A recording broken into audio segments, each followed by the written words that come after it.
How did we go from this to this to this? This is the class war explained.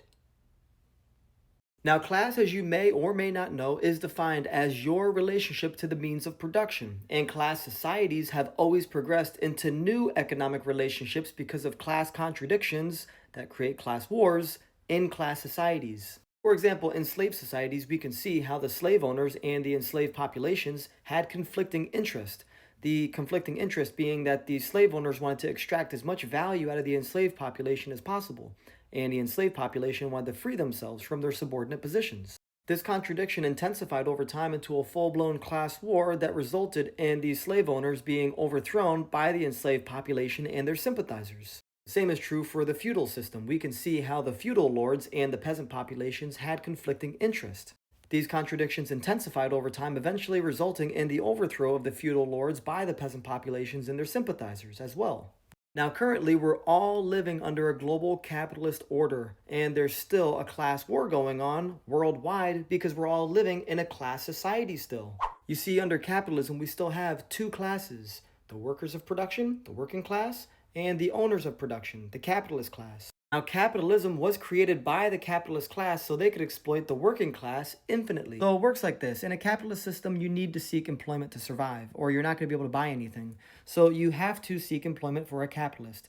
Now, a capitalist is seeking your employment so he can hire you to create value. However, he is aiming to live off of the value that you are creating by paying you less than what you are actually creating. This is why we call them capitalists, because they aim to capitalize off of you. This process gradually transfers the wealth of the working class upwards into the hands of the owning class, gradually making the working class poorer.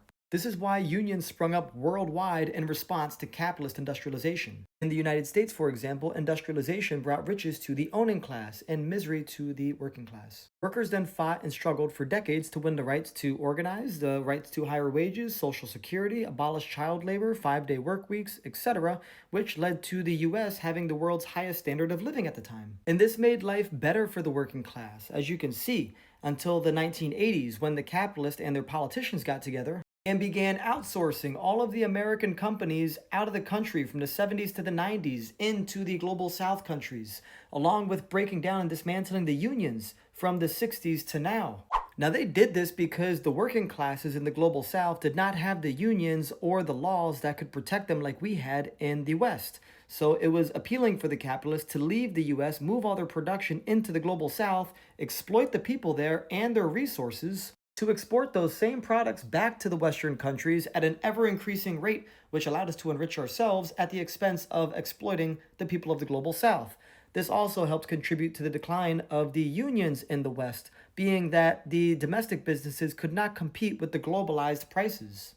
Now, you can literally see how the demise of the unions in the 1970s restarted capitalism's gradual transfer of wealth from the working classes to the owning classes. This split right here is our hourly composition, which is not keeping up with productivity, meaning we are producing and doing more things and working longer hours, yet getting poorer at the same time because our work is not paying off. Our work is paying the capitalist off. We are transferring our value and our work to the capitalist class. This is why they are getting richer and we are getting poorer. Now, why would capitalists want that? Why would they want to go from this to this?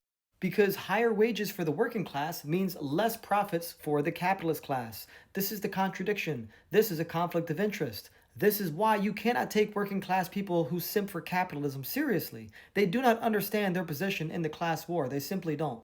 Now, once the contradiction of capitalism has forced the capitalist class to move production out of their home country and into another country for the benefit of their home country, you have what's called imperialism, the highest stage of capitalism. Now, the class war against imperialism has been the most aggressive in the global South countries because that is where capitalists have been the most aggressive. And now, as a result of our aggressive actions towards the nations of the world, they're all beginning to nationalize their natural resources and choose alternative trade alliances with countries like China.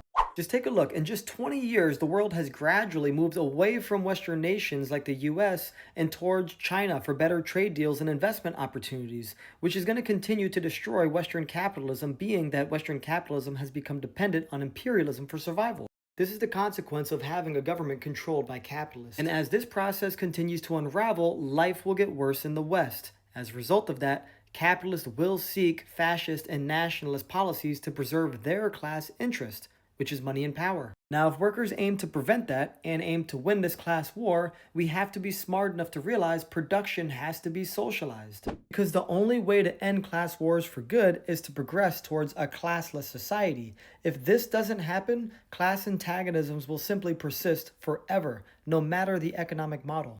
Class societies will always produce class wars. This is why Marx and Marxists advocate for a classless society, to end the class wars for good.